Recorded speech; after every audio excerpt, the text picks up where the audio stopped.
part of efforts to combat perennial flooding in Lagos, the Lagos State government has commenced the demolition of illegal structures under the bridge at Obalende. The operation, which was carried out by the Lagos Task Force, commenced around 7 a.m. on Saturday. We have details of that report in this. The Lagos State Task Force on Saturday commenced the demolition of shanties and illegal structures at Obalende Bridge and its environs. This follows the expiration of the 48-hour abatement notice issued to the occupant.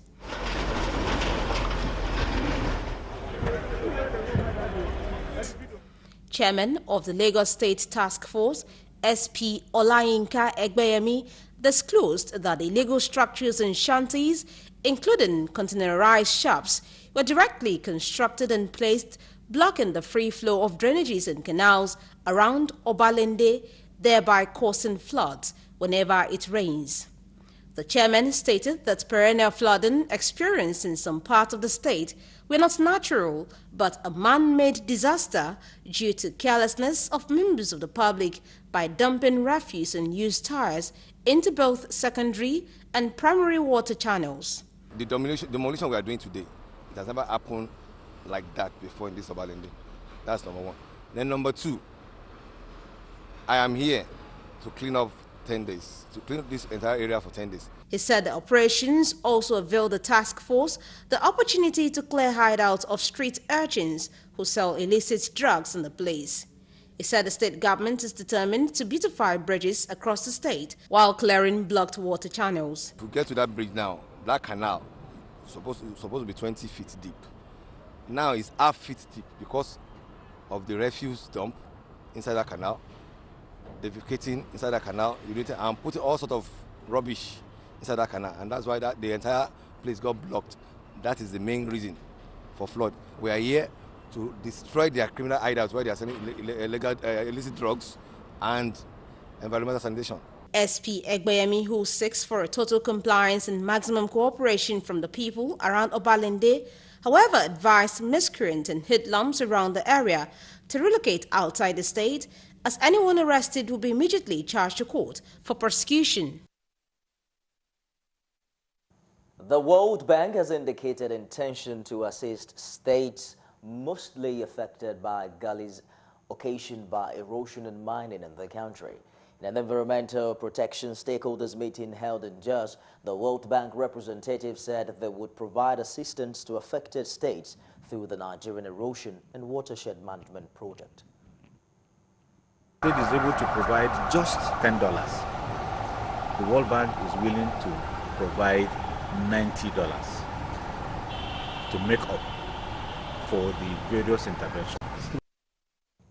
Senior Special Assistant to Advisor to Governor Lalong on interagency donor, Maria Senator, says she has to work more to convince the state executive on the need for such collaboration, which she says would help in filling up the gullies created across the state as a result of mining activities and erosions.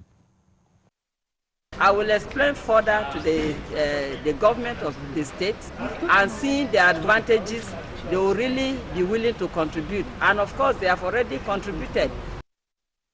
Several states in the Middle Belt and down south are reported to have sites of deep gullies that need filling, hence the need for the World Bank assisted projects.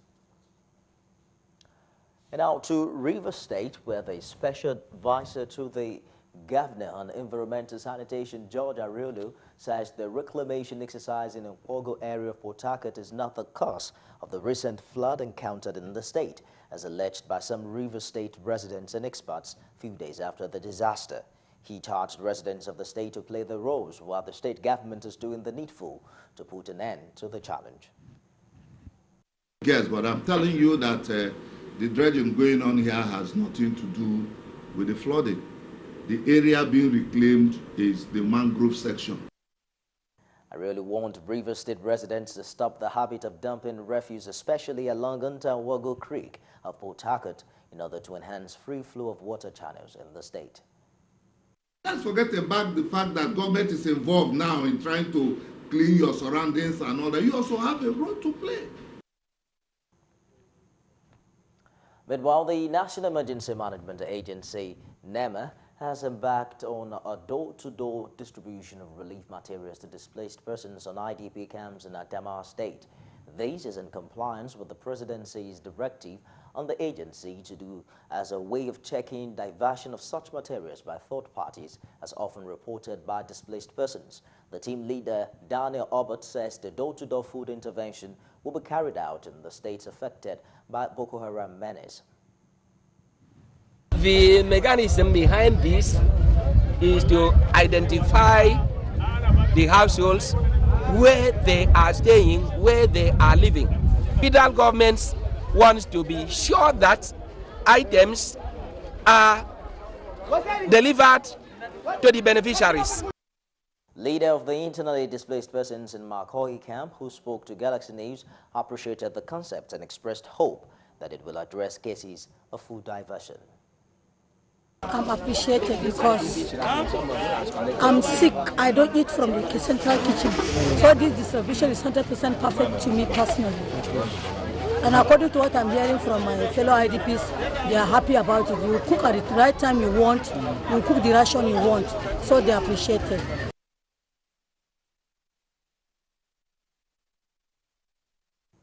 You're watching Galaxy Television. We'll take a break now and we'll be back with more stories. Join us again.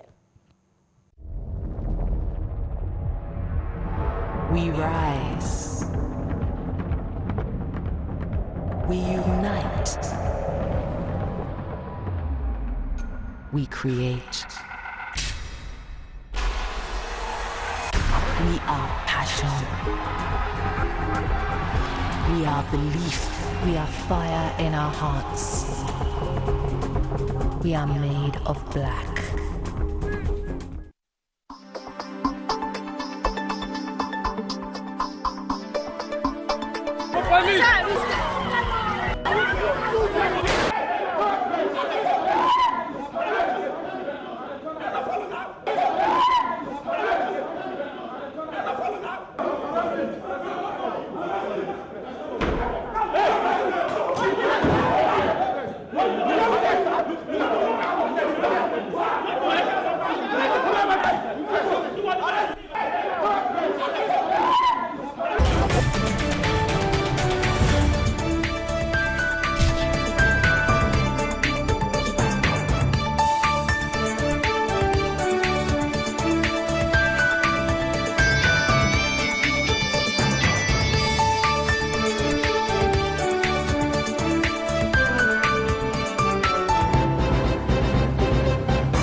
Welcome back. For more updates and latest news, log into our website at www.galaxytvonline.com and subscribe to our YouTube channel, youtube.com/GalaxyTV Nigeria. You can also follow or interact with us on Facebook. It's facebook.com/GalaxyTV or tweet us at GalaxyTV. Don't forget to follow and tag us on our Instagram page showing on your screen. All our social media platforms are user-friendly and can always accommodate your live updates and comment. Moving on to the news now, the member representing Riyam, Barikin Federal Constituency, Stephanus Geyang, has called on wealthy Nigerians to come to the aid of internally displaced persons in the country, and in Plateau State in particular. He made the call when he visited some IDP camps in the Riyam and Barikin, where he described the living condition of the people as deplorable and requires immediate attention. I have undertaken empowerment programs, two very far-reaching medical outreaches to empower the health of my people. I have also undertaken economic empowerment, which is already showing in the communities. Gayan said over 75 communities in Riyam and Barikin local government areas are filled with displaced people, and called on well-meaning Nigerians not only to provide for their welfare, but to ensure that the victims of violence are the direct beneficiaries of such benevolence. Go all over, so we have to ration it and see the communities that we can reach. So on this occasion we are reaching 75 communities. Meanwhile, Senate President Bukola Saraki has pledged now to contribute to the spinal cord corrective surgery of a 6-year-old boy, Ali Amadou, run over by Boko Haram terrorists. Saraki made the pledge when the victim was presented to him in Abuja by officials of the Global Initiative for Peace, Love and Care, GIPLC, an NGO spearheading the campaign for his medical care. The NGO had told Saraki that it had already commenced soliciting for donations from corporate bodies and individuals on behalf of the boy. And I know the Senate President very well because I know the family, I know Laolu very well. I know you're a good man, and I believe you use your good office to support Ali so that Ali will be a future leader in Nigeria. Tomorrow he can give a testimony that I'm a survivor. I survived Boko Haram, because it's only few children see Boko Haram and surviving because they don't care. The Senate President promised to mobilize his colleagues to offset the balance of the treatment cost after the group had collected donations from members of the public. That we see today that survive the issue of Boko Haram, that is one. And then two, as a society that we keep on going outside to other parts of the world to help us, we ourselves must show leadership and do things like that. So, and this would be a good example to show the compassion and how strongly we believe. And we continue to work harder to try and bring an end to these unfortunate incidents in Northeast and address the humanitarian crisis, the issue of food. But I think it would be a good testimony. Earlier, the GIPLC coordinator, No Kwajefa, said young Ali, who hails from Chibok town in Borno State, was run over by Boko Haram vehicle when they invaded the town 3 years ago. The Alaafin of Oyo, Oba Lamidi Adeyemi, and Ooni of Ife, Oba Adeyeye Ogunwusi, have stressed the need for capacity development for youths in Nigeria if the country must achieve sustainable growth and development. The two prominent monarchs who made the appeal during an advocacy visit to them by a youth group stated that for Nigerian youth to really step into the shoes of leadership, there must be adequate provision for self-discovery. As youth, you are the future leaders of this nation. Whether we like it or not, we shall hand over to you what to make of the present. The past has gone, never to come back. Today is the present, tomorrow belongs to you. Correspondent Kunle Ojo reports that Ooni of Ife on his part called on well-meaning Nigerians to support the government towards empowering the youth through a series of empowerment and capacity development. It's very important for us to have it at the back of our mind that what are we going to be remembered for in the foreseeable future. Most especially for youth empowerment, because on this throne, this is what I do every day of my life. The group, however, identifies sports as one of the instruments that could foster unity and cooperation among Nigerian youths, calling non-government to explore the avenue. For the partially sighted children and for the blind, and at the same time for Lekki Motherless Babies Home and some public schools as well, to actually encourage people to do so, football competition, and at the same time to promote unity among the diverse community in Oyo State. To develop a strong, vibrant economy with good technological base, students of tertiary institutions have been tasked to look inward and, as a matter of fact, think and come up with solutions to the present problems plaguing the economy. Ayola Jalal, convener of the 4th edition of the Edge Series Summit with the theme, A Green Economy, said the youth have the capacity to make positive impact in every sphere of the nation. 4 years old. So that tells you that we are a very, very young population. But what are we doing with that strength? What are we doing with the power that we have as young people? Another facilitator, Femi Oye, while speaking, stressed the need for innovation and dynamism in building an economy that is green.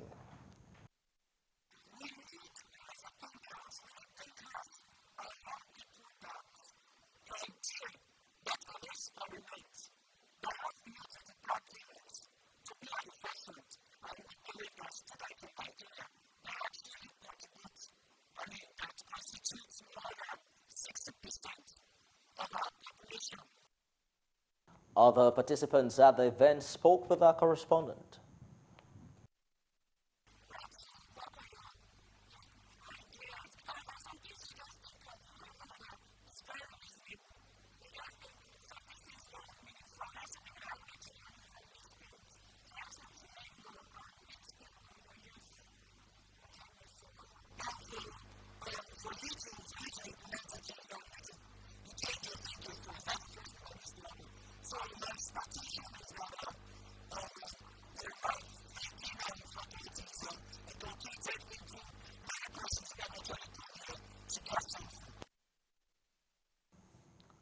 Following the federal government's policy on yam exportation, Director of University Farms, Federal University of Agriculture, Abeokuta Marco Jayola, says farm production, which has been on the decline in some parts of the country, should be resuscitated, adding that yam is a major staple food in Nigeria. Speaking to correspondent John Felix, Jayola says the sustainability of the yam policy can be guaranteed if Nigeria produces enough yam, go into mechanized production, and adequately carry out survey that would boost yam production for both local consumption and exportation. If you are able to produce enough, if we mechanize the production, though there are some aspects that you cannot mechanize, you still need to employ some labor to train your yam. Take for instance, you can mechanize the land preparation, harvesting. Again, I think people are trying to come up with machines that can harvest. Jayola added the government needs to awaken the interest of farmers in a bid to produce more yams and encourage mechanization. Maybe around July or August. So it's quite labor intensive, and we don't have labor again. People are not working on the farm again.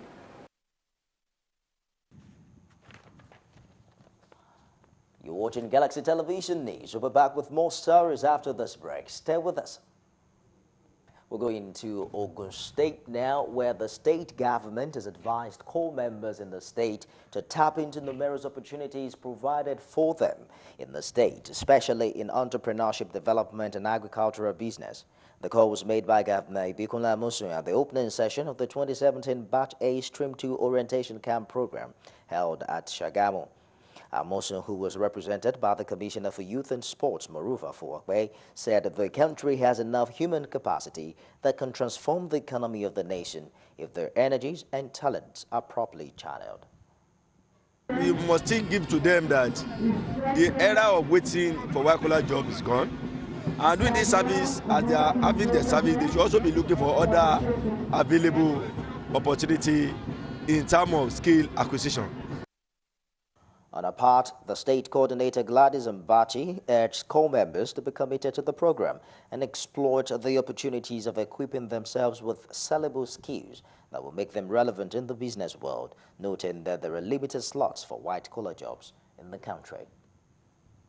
Join them to take the opportunity. There is no white-collar job again. It's not in our own days when you are finishing in your university, people are begging you to come.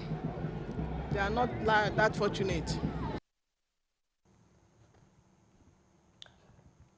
The APC Local Government Delegate Congress scheduled for Saturday in Port Harcourt has generated crisis among party members in the state. Senator Magnus Abe and other party members who spoke with newsmen said the committee delegated by the National Secretary of the party to monitor the exercise in the state ended up at an hotel in the state without getting to the party secretariat.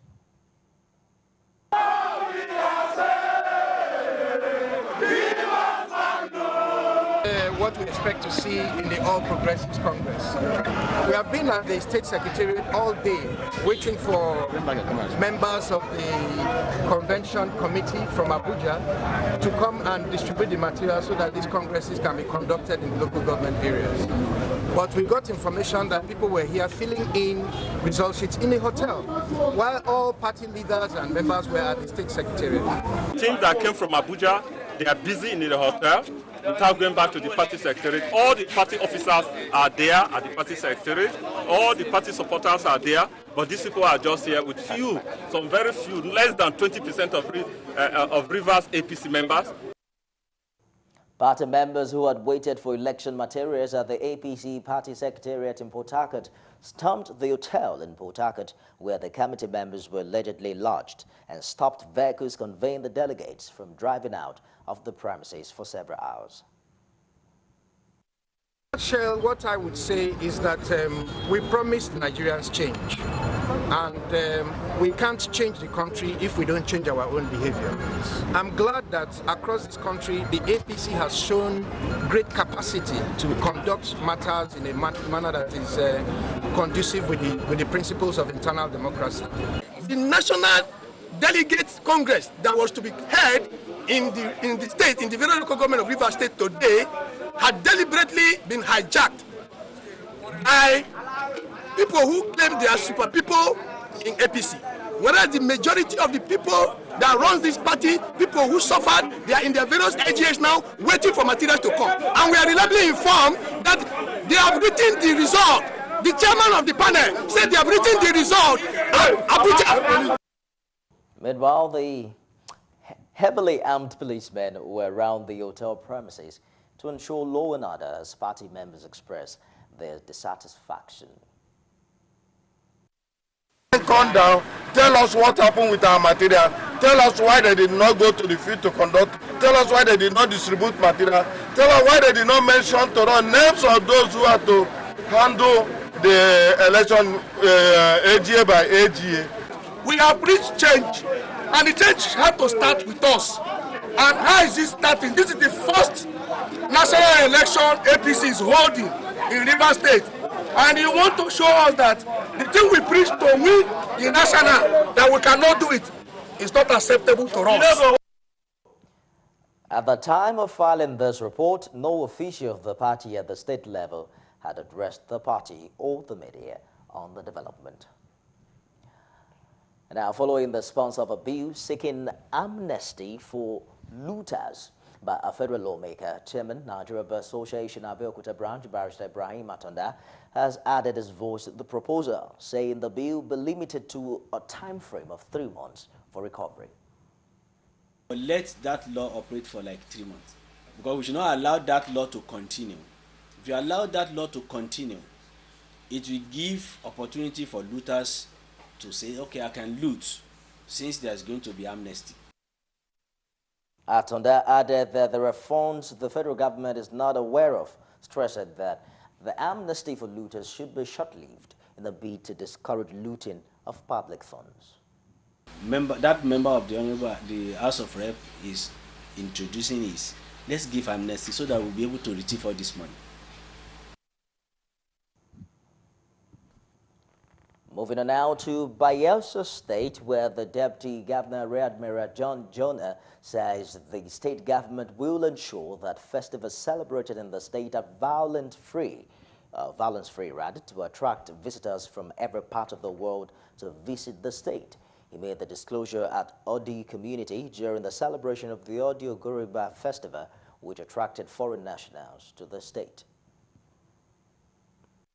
Coordinate all the activities so they have no clashes, and by packaging all well, then we can now do the networking for other areas to come. I'm glad to see the ambassador of Malaysia here. It takes a lot. It means you trust us. It means you have friends that you can rely on for you to come and see us. He appealed to Nigerians to visit the state and embrace the rich culture of the people in the coastal region. We need to others as well.